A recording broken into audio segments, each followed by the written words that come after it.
Kadang Nampe Sajan Tamje Devata Dewe Kindan Dambar Gyuji Tunyao Dang Tunyao Ki Kyudang Dewa Gyuji Tunyao Mete Dewa Dame Dewa Gyuji Nering Chadang Nidang Dewe Tangyao La Nabara Gyuji Kadang Nampe Sajan Tamje Devata Dewe Kindan Dambar Gyuji Tunyao Dang Tunyao Ki Kyudang Dewa Gyuji Tunyao Mete Dewa Dame Dewa Gyuji Nering Chadang Nidang Dewe Tangyao La Nabara Gyuji Kadang Nyampe Senchen Tamche Dewa Dewe Gindan Dambara Gyuchi Dunyao Dan Dunyao Gi Gyudang Dewa Gyuchi Dunyao Mebe Dewa Dame Dewa Gyuchi Nering Chadang Nidang Dewe Tangyao La Nabara Gyuchi.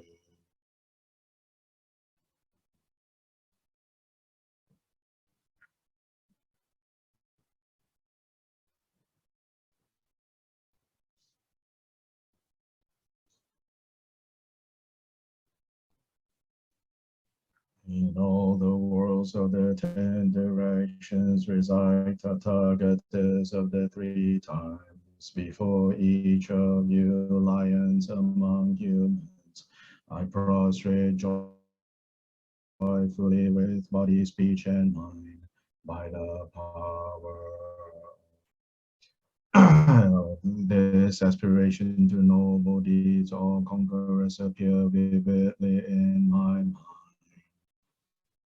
With as many bodies as there are atoms in all lands, I prostrate to all you conquerors. In each atom are Buddhas numberless as atoms, all in the midst of the heirs of the Buddhas. Thus I conceive of this Dharma Dhatu as completely filled with you conquerors in this way. With infinite oceans of praise and oceans of diverse melodies, I sing the excellent qualities of all you conquerors, and praise all of you contemplants. With the best flowers and best garlands, best music, ointments, and excellent parasols, finest lamps and superior incense, I offer to you conquerors. With excellent garments and best fragrances and sandalwood powder heaped high as Mount Meru. All wondrous offerings perfectly arranged I offer to you conquerors. These vast and unequal offerings to each and every one of you conquerors with the power of conviction and noble deeds I prostrate and offer to all you conquerors. All the harmful deeds that I have done with my body, speech, and mind under the power of desire, hatred, and ignorance, I confess each and every one of them. I rejoice in all the meritorious deeds of all conquerors in the 10 directions and the heirs of the Buddhas. Solitary realizers, hearers still in training and beyond, and all wandering beings. You who are lamps of the worlds of the 10 directions, who have unobstructedly attained Buddhahood through the stages of Bodhi. All you who are my protector, please turn the magnetic self wheel of Dharma. With palms together, I earnestly beseech you who may intend to manifest final nirvana. Please remain for as many eons as there are atoms in the world, for the happiness and well-being of all wandering beings. Whatever slight virtue that may have been gathered through prostrating, offering, confessing, rejoicing, requesting, and beseeching, I now dedicate to complete Bodhi.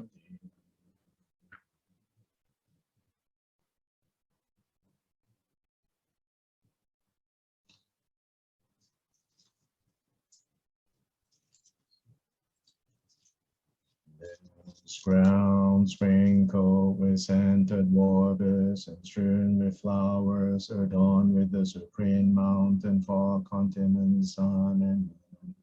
I visualize as a Buddha land and offer it. May all wandering beings experience such a pure land. To the Gurus who possess the three kayas, I offer the outer, inner, secret, and thusness offerings. With my body, wealth, and all phenomenal existence, please grant the unsurpassed supreme attainment. Whatever slight virtue I may have gathered through prostrating, offering, confessing, rejoicing, requesting, and beseeching, I now dedicate it all to complete Bodhi. Guru Devada Kinirana Mandala Pratija Soha. Please turn the wheel of Dharma of the greater, lesser, and common vehicles in accordance with the dispositions and mental capacities of sentient beings.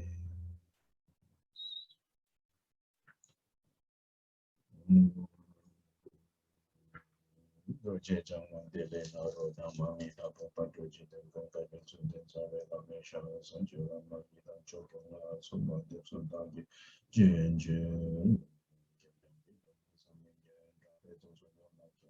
Megava Doje Chang Pa Jin Dengon Bashaba Tapu Sange Kyoleme Jinje Lo Shituje Jin Zane Kyan Sebra De Tutombra Jin Jin Lo Magesa Pombola, Sanjoking, Janya imagination, the Gondokan, Mambuko, Just and Tard, so Guru Bemas,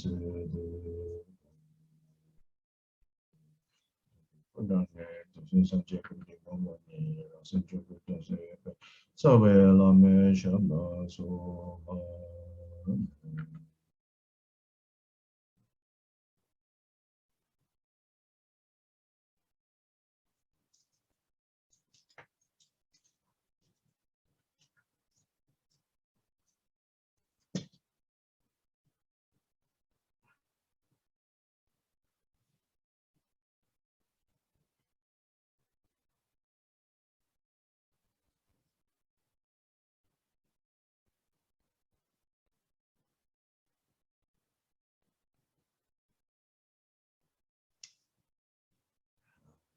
Okay, so we are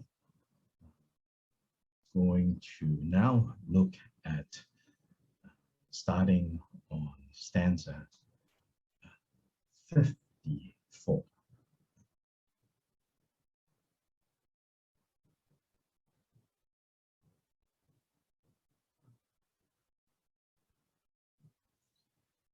So stanza 54 says, afflictive passion and the veil upon cognition, the cure for their obscurity is emptiness.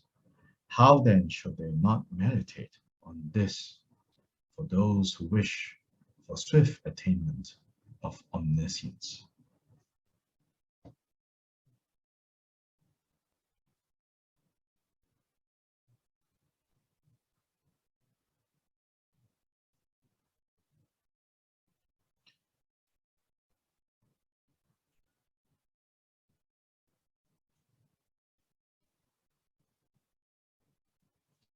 And so in our last class, we have already looked at started to look at this stanza. So here I want to call your attention to like some key vocabulary that is used in this stanza. So here in the very first line, it talks about afflictive passion and the veil upon cognition. So this, according to the Mahayana system, is called the two veils of the two obscurations. A veil, as in that which covers reality, that which is therefore artificial and mistaken. With regards to that veil, with regards to that obscuration, in the Mahayana system, and then therefore in Shantideva's middle way, Madhyamaka tradition of the Mahayana, they say that there is the grosser obscuration which are the kleshas. These are the afflictive passion. Then there is the more subtle obscuration, and here is called the obscuration upon cognition.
When we are obscured by the kleshas, then the result is obvious, suffering.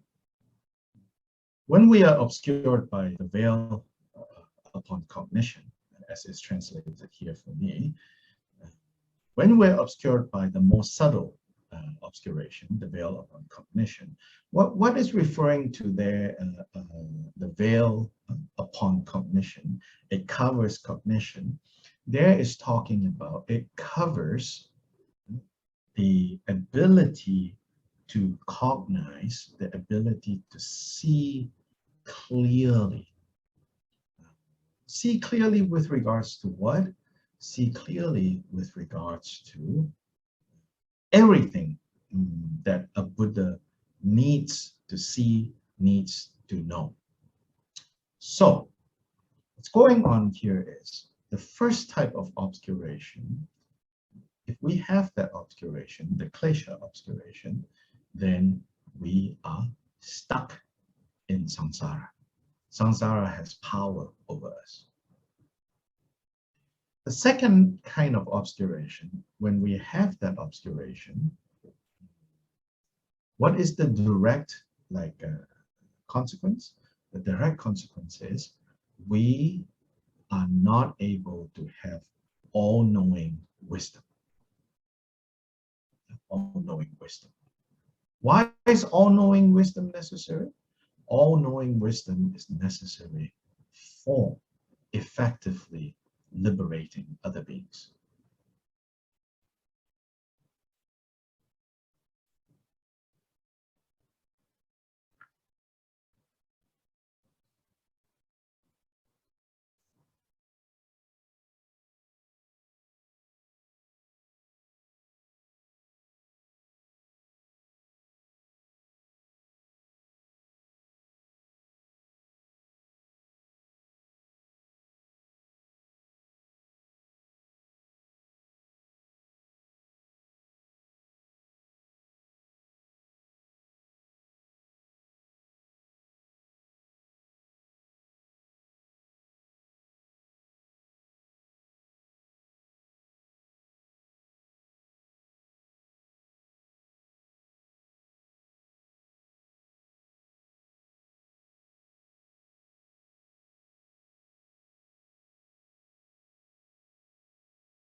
So from here we can understand that to be free from the first kind of veil, the klesha veil,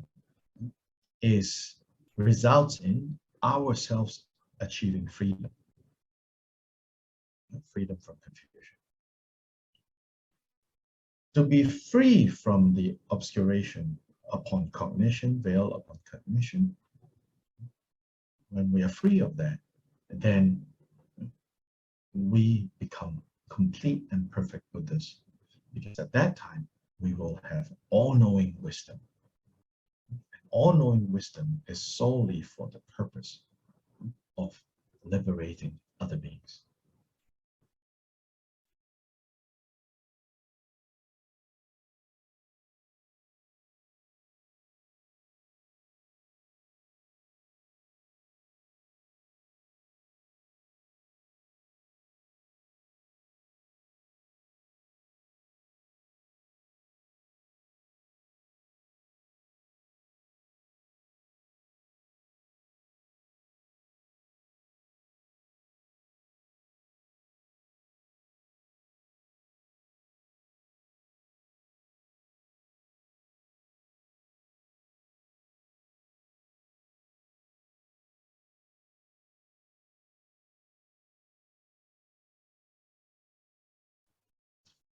So this is the, you can say, the general explanation of the significance of these two veils, two types of obscurations, and what happens when you overcome these two types of obscurations.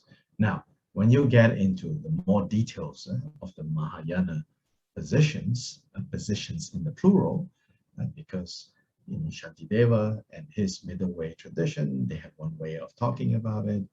The mind-only tradition have their way of talking about it. And so there are more kind of like subtle differences in terms of these two obscurations, and what happens when you are still under the power of these two obscurations, what happens when you are free from these two obscurations. But here Shantideva, coming back to our text, he says, the cure, how to overcome these two obscurations, is by cultivating this insight that we call emptiness. By cultivating, by meditating on this point, which the Buddha taught as emptiness.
So then line 3 and 4 of 54, stanza 54, Shantideva says, so if you want to have this all-knowing wisdom, then definitely you have to cultivate this insight that is known as emptiness.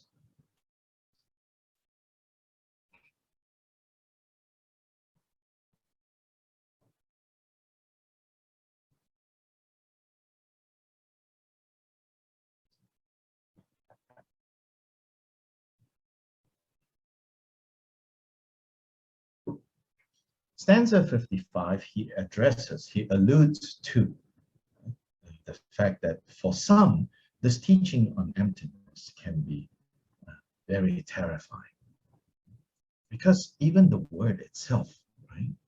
The word itself is actually a word, I would say, that the Buddha chose because, in a way, it is kind of shocking to hear the word emptiness. So that's why I think we don't want to make this insight of emptiness too friendly when we say things like, oh, shunyata, the Sanskrit word for emptiness, it should really be translated as boundlessness. You know what? There is a Sanskrit word for boundlessness, but the Buddha did not use that word. The Buddha used emptiness. So there is a reason. In fact, the Buddha does want to, in some ways, shake us out of our comfort zone, so to say, being too comfortable with samsara. Buddha used a provocative term, emptiness. So that word, emptiness, it has a certain kind of potential to kind of cause some panic, cause some scare. So here in 55, Shantideva says, yes, it might cause fear. But in 55, he says, but do you really understand what is the true cause of suffering? The true cause of suffering is what we should truly fear. Instead, we go fear the solution that the Buddha gave for counteracting the true cause of suffering, which is ignorance. And this insight of emptiness was given by the Buddha to destroy ignorance.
Right? In fact, the Buddha told us that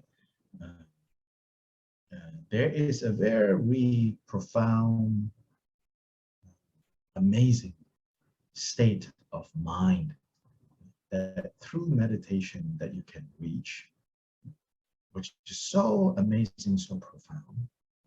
It's called that it can result in, if you consistently achieve this state of mind, after this life, you can be born into this world called, as part of the formless realm. One of the divine states of this formless realm is a state, a plane of existence called the heaven of boundlessness. But that heaven, that so-called heaven, that so-called divine state, is still within samsara. So we should not make, this teaching on shunyata, this wisdom of shunyata, too friendly. Say, oh, it's about spacious, it's about boundless. Yes, when students are guided to meditate on shunyata, yes, sometimes it is appropriate to say to students, basically right now you think, you put everything down, you let everything go, you don't fixate. And when you can do that, you can feel a sense of spaciousness and openness. The Buddha's teachings on shunyata goes way, way more than just that. So, in fact, one of the great teachers of this emptiness tradition, this teaching on emptiness, Aryadeva, one of Nagarjuna's successors. Aryadeva, in fact, he says, only two, right? Only two types of people do not have a moment of fear, of like genuine fear, when they first understand what emptiness means. The first type, he says, are Buddhists, meaning they fully and truly understand. So there is no fear, of course. He said, but then the second type, he says, are people who are more stupid than cows, he says. So that's probably, the rest of us are probably belonging to the second category. So in fact, Shantideva, Aryadeva points out that, in fact, if you understand what this shunyata is talking about, of course, that some fear is going to arise. What Shantideva is saying here is, but you should investigate that fear. In fact, even though that fear is normal, so to say, but you should not fear it. You should not, because that fear is basically the fear when samsara is shaken. Because we have become so invested and convinced in samsara. So when we hear the teachings of emptiness, of course, there is fear. But Shantideva here is saying, but don't fear it. Because in fact, in this stanza, it says, in fact, continuing to cultivate this insight of emptiness, even if at the beginning fear is produced, but continuing to cultivate it, it will pacify all suffering and all fears.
Yeah, so this teaching on emptiness generally, so not yet here in Shantideva, this teaching on emptiness, it continues from the style of teaching that that the Buddha also taught, which is not self or anattama. Yeah.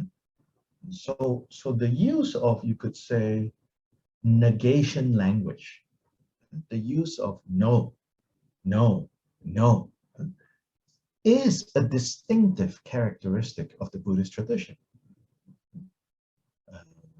Starting from the Buddha and then continuing from the Buddha, the Buddhist tradition in some ways prefer to use the negation way rather than saying, oh, it's the ultimate state is like this, like this, like this, like this, like this. The general style of the Buddhist tradition is to say the ultimate is not like this, not like this, not like this, not like this, not like this, not like this, not like this, not like this, not like this. And what are all this is everything that we conceptualize, everything that is part and parcel of our confused subject and object samsaric existence. Cut, cut, cut, cut, cut, cut, cut, cut, cut, slash, slash, slash, slash, slash. So the great Bodhisattva of wisdom and Manjushri holds a sword. Cut, cut, cut, cut, cut, cut.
Because now maybe some of us might think, oh, but why?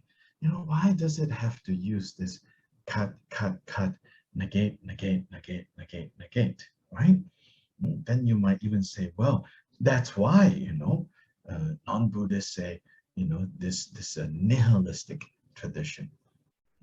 In fact, Hindus in India would accuse Buddhism and call it, this is the nihilistic tradition. Then even within Buddhism, some Buddhists will call others nihilistic. As Shantideva says, those who don't accept this emptiness say, oh, this teaching of emptiness is nihilistic. Yeah? So yes, so some will say, like this language of no, no, no, or the language of empty, empty, empty, empty, empty, this is so nihilistic. But if you really think about it, I would say it's just the opposite. Meaning, whatever can be cut away is obviously not real. As in, it's not truly there, or it doesn't belong there. So here we say, what doesn't belong here?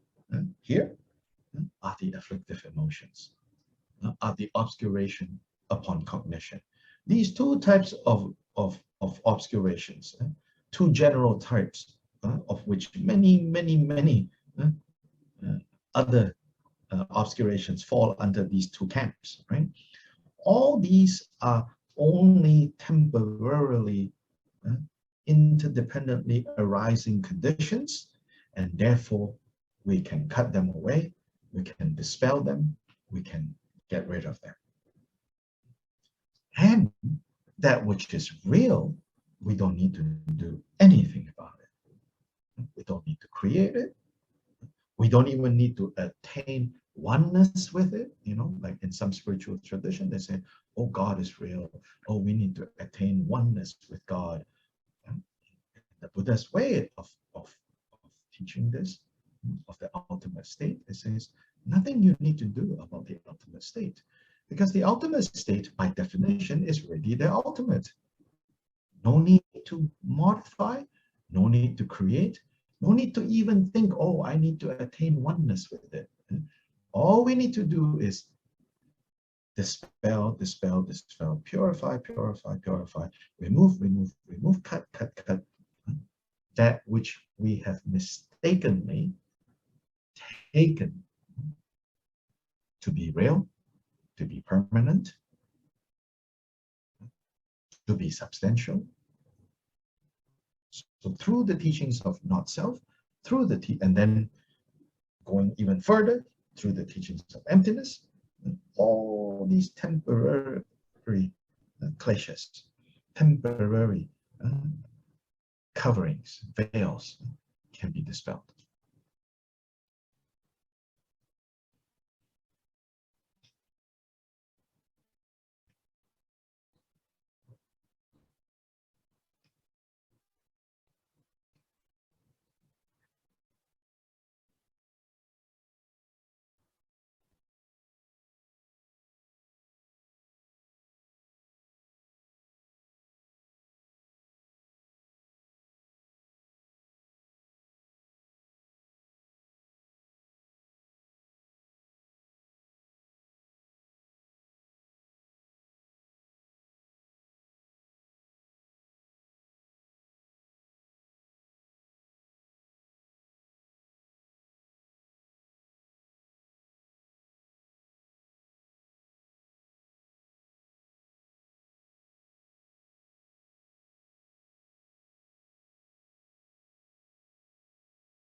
there is a question, comment?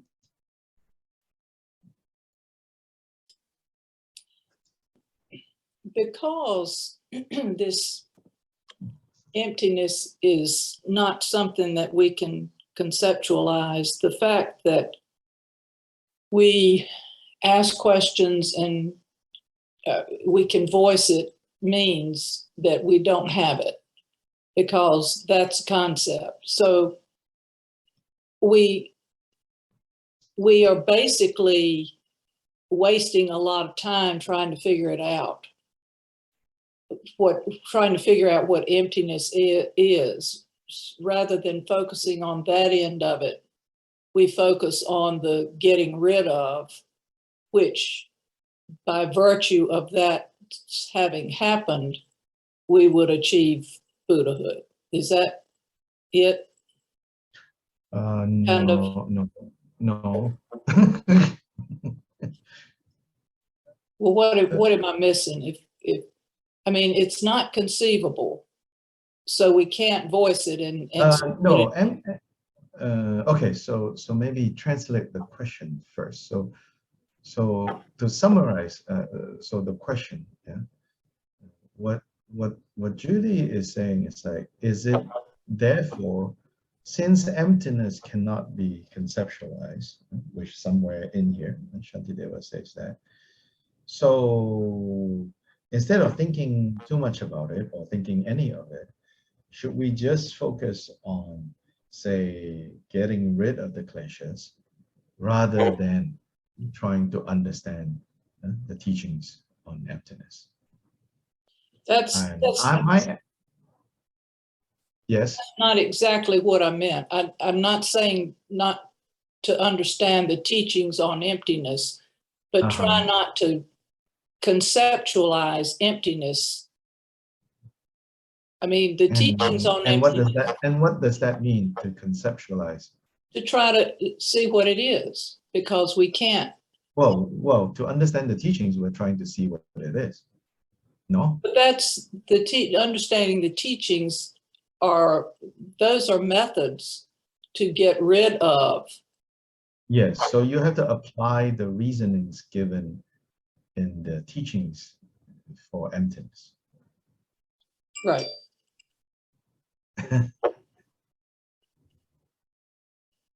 But to sit here and try to figure out what emptiness is, we're not going to do it, right? Well, there is a methodical way that you can take to understand, for sure. Okay. Yeah. So depending on how systematic this is taught in the scholastic tradition, which all lineages of Tibetan Buddhism are involved in from in varying degrees, but they are all the Khenpos or the Geshes. Spend 18 years, fine combing all the different arguments and counter arguments and refutations and presentations of emptiness.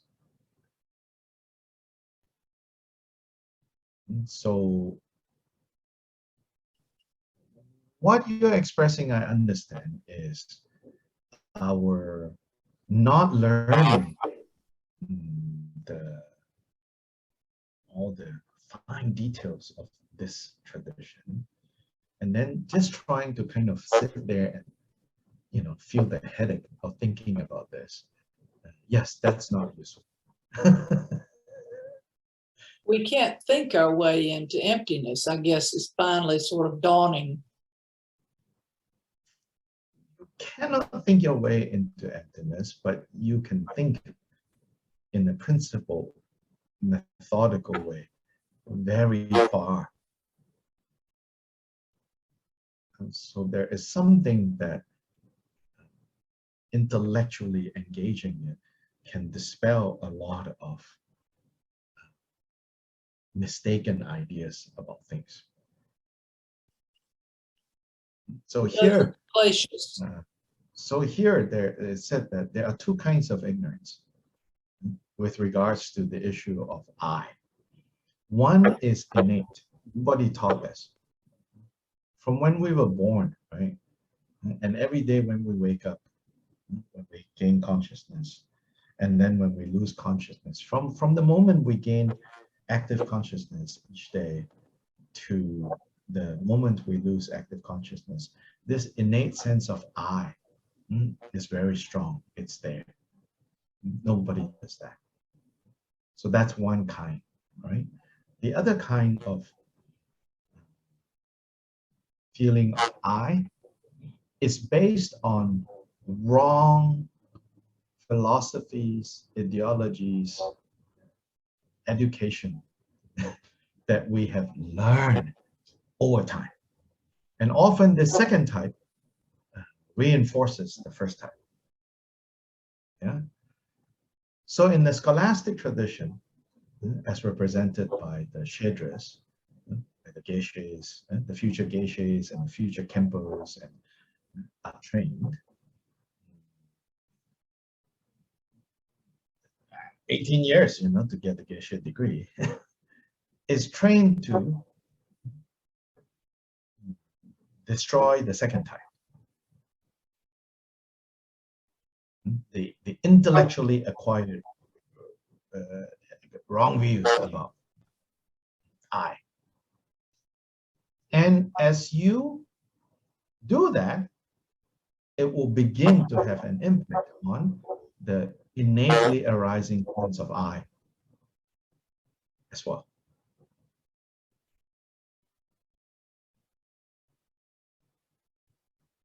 Yeah, so I don't want to give the impression that hard work, learning vocabulary, learning, this whole system that they have set up doesn't do,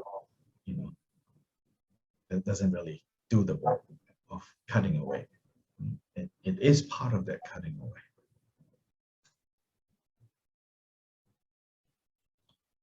Okay. A lot of times when we think that we are trying to figure out what emptiness is, we're just like, chasing our own tail.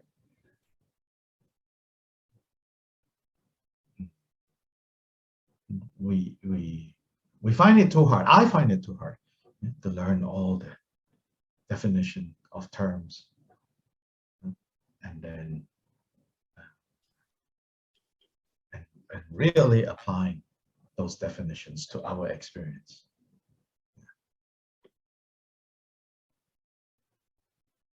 I guess, what I was talking about was the running around in circles, because when I've tried to figure out emptiness, that's what I'm doing. I'm sort of getting nowhere. And so that's what I mean when I say, yeah, and the fault there is not so much. I'm not on that geisha path. Yeah. So I have to sort of focus where I can do something. Yeah, sure. That, of course, but here we're not talking about that, here when he says, and here when I say Manjushri sort of cutting, right? It is about, the two types of cutting. Intellectually, there is a mess up there that needs to be cleaned up. Okay. And that can be cleaned up if we put in the effort to learn the vocabulary, to learn the hair splitting activity. Because that hair splitting activity might seem hair splitting to us, but it actually is a pretty effective job of clearing our intellectually acquired wrong view. And the more we clean up the intellectually acquired wrong view, it was going to make an impact on the innately arising wrong view. Yeah. So the interpreters, this last two sentences is all you translate, okay? the role of that there being two types of wrong views: innately arising wrong view, nobody taught us, and then the intellectually acquired wrong view. And in terms of how we engage these teachings on emptiness, the scholastic system that exists in Tibetan Buddhism, where all the geishas and the khenpos that are being trained.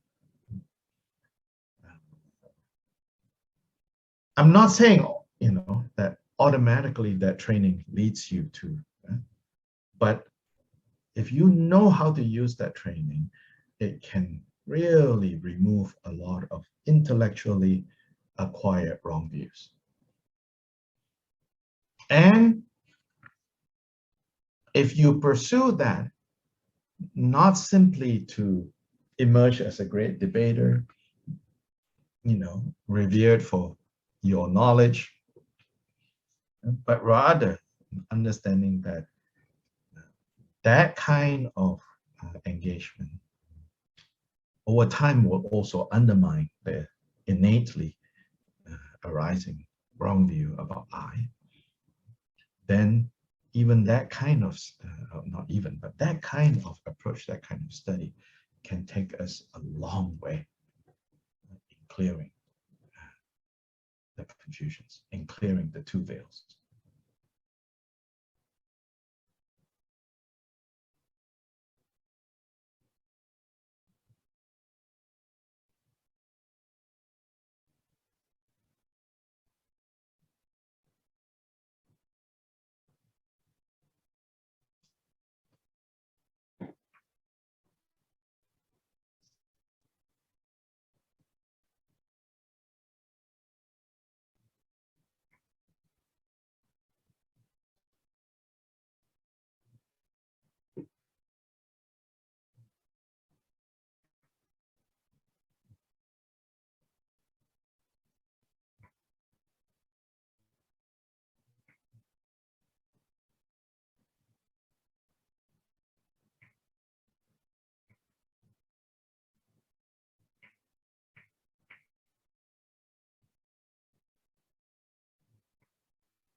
So the innately arising wrong view is the main culprit.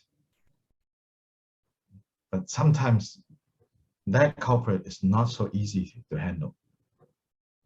So you have to undermine that culprit's power by first going to the intellectually acquired wrong view, of which we have a lot.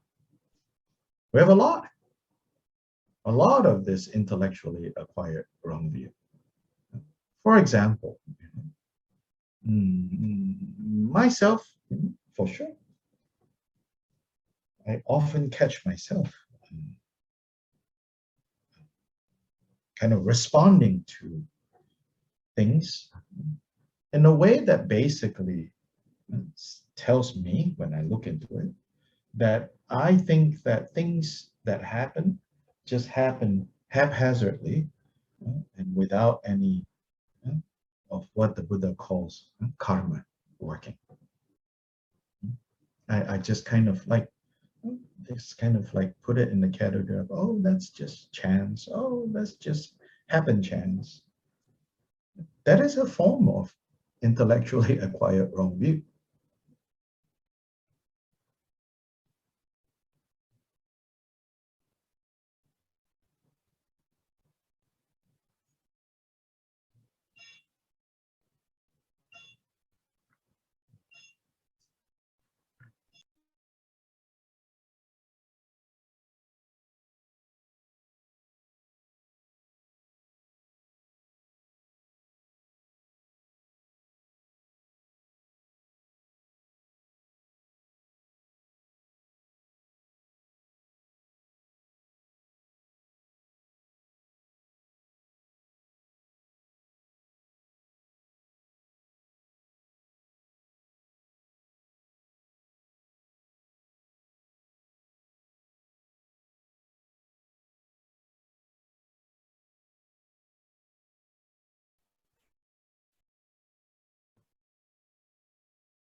And then more specific to these teachings on emptiness, it's things like, like in the mind, it's like, oh, Americans are like this, like this, like that. Or, now that I'm in Asia, like I might say, Americans are like this, like this.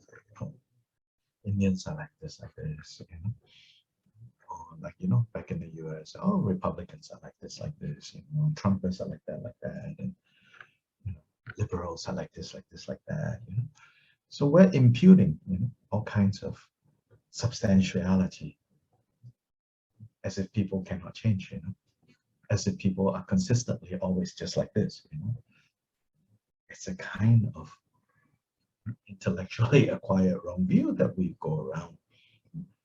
So then that kind of scholastic, systematic cutting away of wrong view, yes, there is a certain artificiality about that process, because it takes a systematic approach. It says, okay, when you say Indians, can you tell me? So this is the process that they learn. Okay, what makes an Indian Indian? So then you have to go search. Then you say, oh, this process is kind of artificial, because when I see Indians, immediately I think, I say, that's the problem. When you see an Indian person, immediately you impute Indianness, and then immediately you extend Indianness to a whole, 1 billion people, maybe, I think. It's like, oh yeah, Indians like this, So then this intellectual tradition, right, this scholastic tradition, will say, let's create a controlled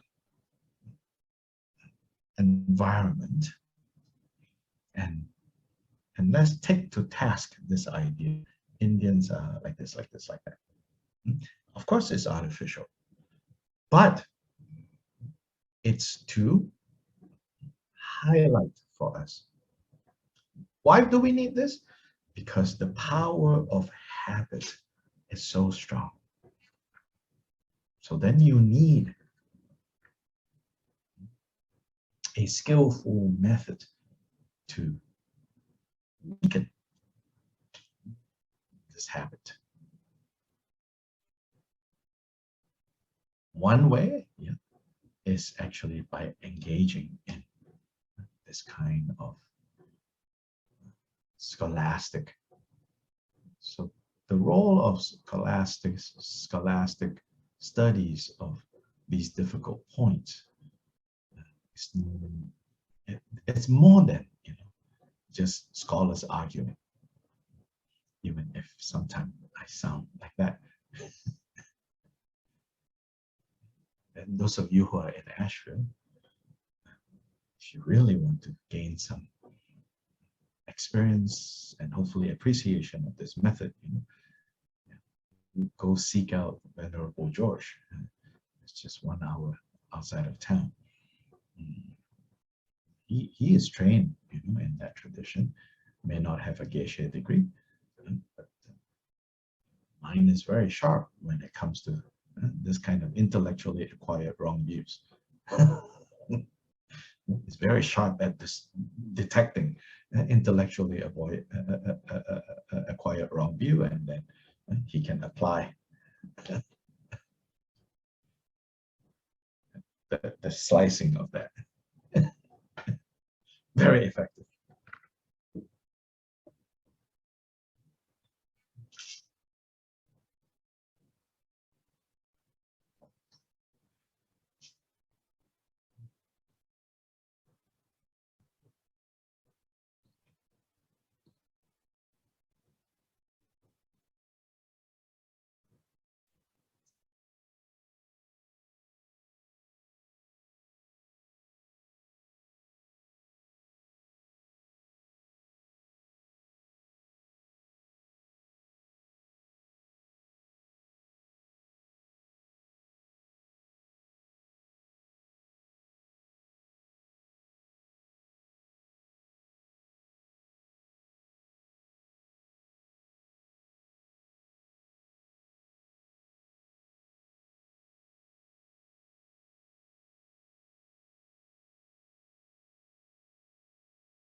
yeah, so anyway,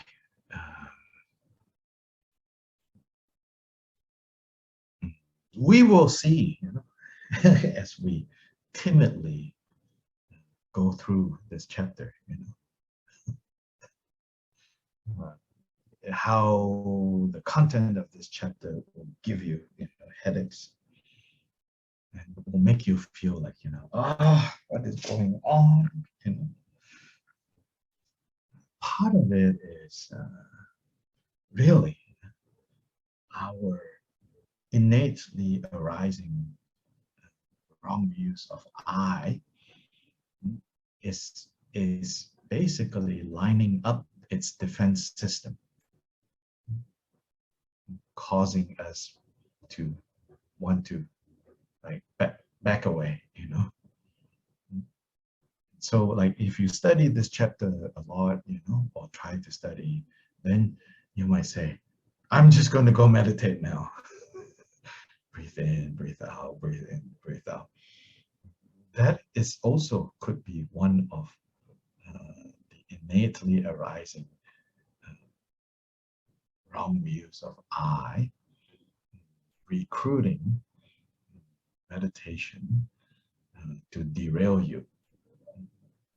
So we should not fear a little bit of headache. We should not fear a little bit of frustration, and see it and recognize it as this is part of that. Why, the word itself, emptiness, shunyata, is a little abrasive, like sandpaper, So if we want to be polished into this fine furniture, right? Then we need, to be sanded down a little bit.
So then Shantideva in stanza 56 continues to say, to encourage us, don't fear, don't get frustrated with this, and don't be afraid of this topic, this subject. Even if the words are a little unnerving, a little intimidating, and even if the ideas and the concepts, when we first hear it, we think, this don't make any sense. I don't know what it means. So in 56, he says, if such a thing as this I truly exists, then terrors, dangers will, of course, be able to harm this I, if it truly exists. But since this I doesn't exist at all, in fact, only seemingly exists, therefore, all these dangers that you might feel, in any case, can do no harm. So he's saying, this I ultimately is only a temporary phenomena. And since it's a temporary phenomenon, then what we think would harm this I can do no harm to it. And so he says, don't fear, don't worry. What is there left for fears to terrify? Since this self or I doesn't truly exist. That's stanza 56.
Now, in the next section, starting from stanza 56,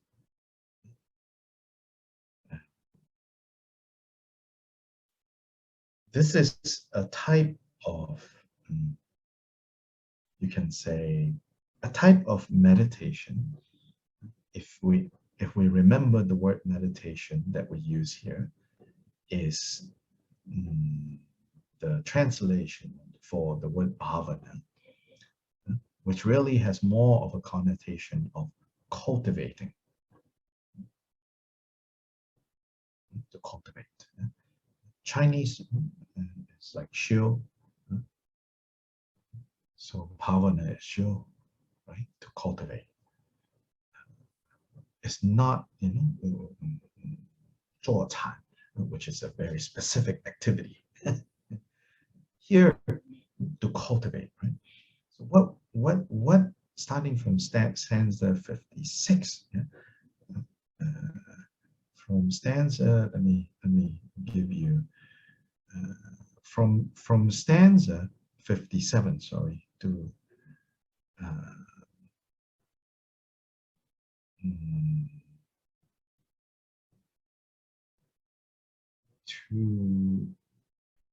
basically to 59. It's a mini contemplation for us to scan through this body and say, can this I that I cherish so strongly, which is obviously an I that is closely associated with this body, and therefore can I reasonably find or locate this I within this body? And by engaging in this set of contemplation, again and again and again and again and again, you begin to weaken your identification of this body as I.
So this wisdom, this understanding can be cultivated by going through 57, 58, 59. Not going through what is said in 57, 58, 59 by just like reading. But really, So what is 57, 58, 59 saying? So let's look at 57. It says, the teeth, the hair, the nails, they are not this eye. And this eye is not the bones or blood. The mucus from the nose and phlegm are not the eye, and neither is it made of lymph and pus.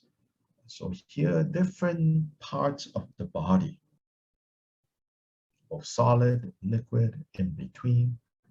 It says you really look into it. Can you find this so-called I in any of these parts? So you begin to contemplate like this. So this is also a form of mindfulness of body.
In 58, the eye is not the body's grease or sweat. The lungs and liver likewise do not constitute this eye. Neither are the inner organs eye, nor the body's excrement and waste eye. 59, the flesh and the skin are not the eye, and neither are the body's warmth and breath. The cavities within the frame are not the eye, and the eye is not found in the consciousness that arises either.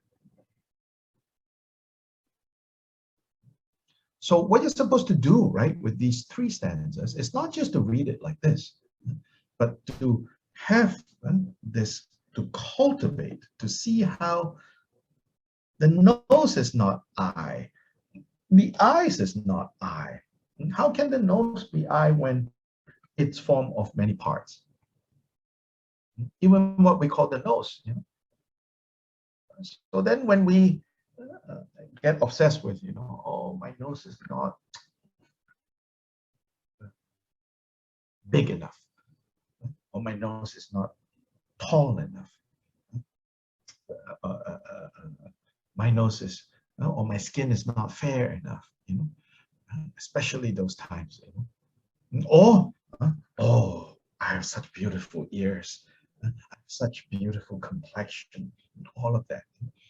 During those times, especially, but don't wait until then, on a regular basis, you go through, you scan through this from bottom to top and top back up. It is in doing the exercise of scanning through. So in a more detailed list, there are the 32 parts of the Buddha body that the Buddha identified. Hair on the head, hair on the body, skin, so on and so forth. 32 elements, the Buddha says. Can you find an I in any of them? Is any of these permanent? Is any of this not compounded, meaning exist in and of themselves? When you begin to contemplate this, you begin to see the truth of what is here. That is the wisdom that we cultivate again and again and again and again and again.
So today we are going to stop here, and this Saturday we don't have class because this Saturday I actually have a program at Bodhicharyavatara sanctuary in Penang.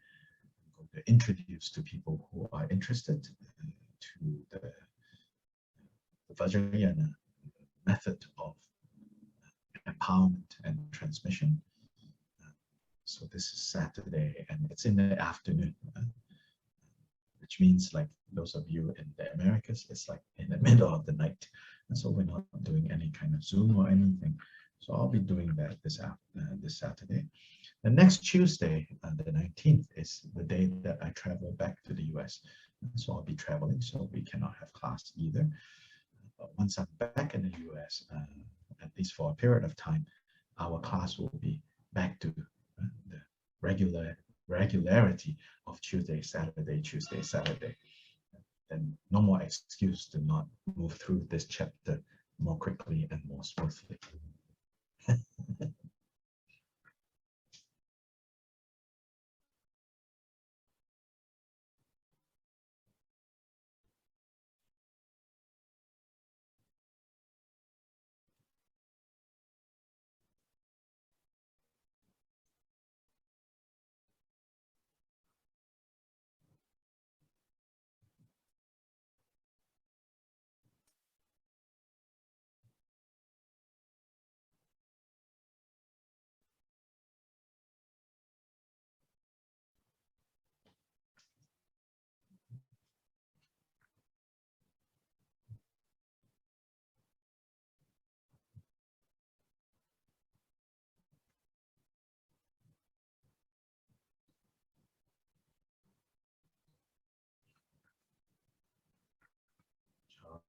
Jun Sam Choren Age Pana Ge Gyuji Ge Ba Nyam Pa Me Pa Yam Onen Gong Du Bel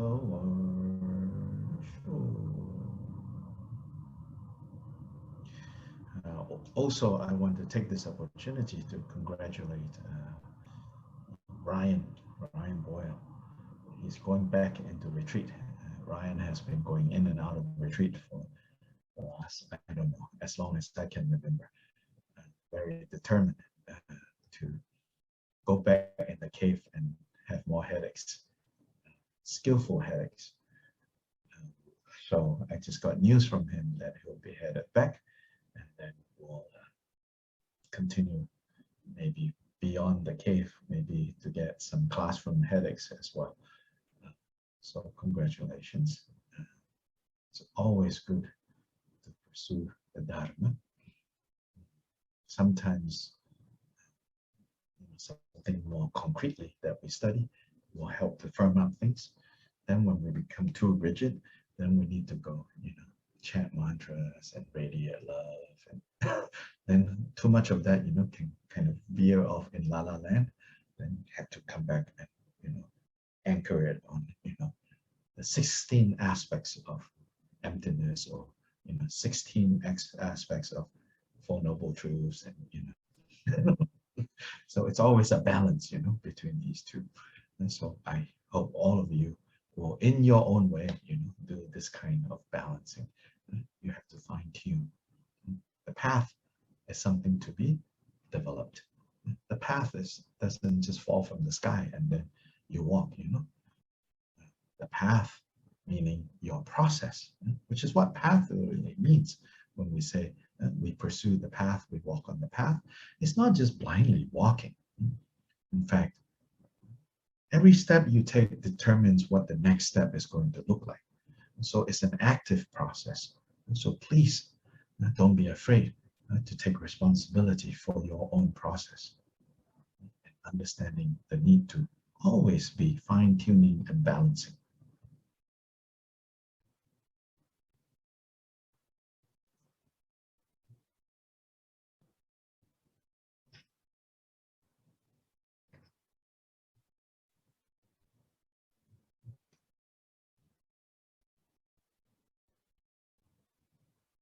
Ta-da! Thank you. Thank you, Dr. Lai. Hello. Thank you, Dr. Lai. Congrats, Ryan. Congratulations. Thank you so Ryan. much. I really appreciate it. That's very kind of you all. Yeah, I'm very Thank excited. you. It's a good opportunity. Thank you. Thank you, Dr. Lai. Bye-bye. Bye-bye. Bye-bye. Thank you. Gracias. Gracias. Gracias. Gracias, Antonio.